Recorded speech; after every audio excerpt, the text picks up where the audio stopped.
Pre-dawn meditation in the courtyard of Sri Aurobindo Ashram, written and read by Sandy Eimers.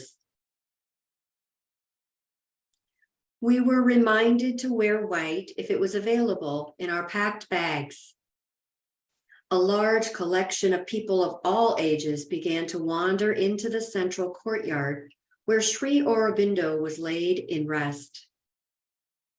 The tomb was thickly covered with brightly colored fragrant flower petals, and the scent of incense was all around in the stillness of the pre-dawn air. Each person entering the space waited patiently for the opportunity to pay their respects at the flower-draped tomb before taking a seat upon the cool concrete of the courtyard.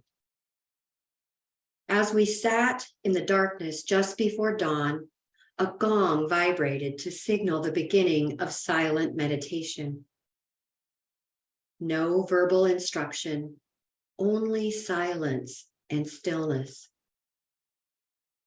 Having been raised a traditional Christian, I was accustomed to strict ritual and found my inner voice questioning what I was supposed to be thinking, what I was supposed to be doing, as the silence swallowed me whole. My eyes refused to surrender.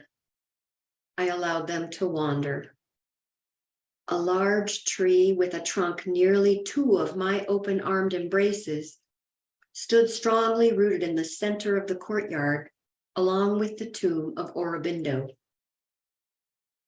The branches had thickened over time, and their heaviness, combined with decades of gravitational pull, drew them downward to rest horizontally with the earth, as opposed to reaching upward toward the sun. A sturdy pergola constructed around the tree offered a resting place of support for the thick and aging arms of the tree. It was only the tender, younger branches, far from the aging trunk, that were populated with lush green leaves.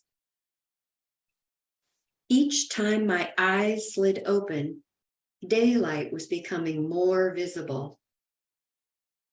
We continued to sit in silence, except for an older gentleman who had begun to snore, and not at all lightly.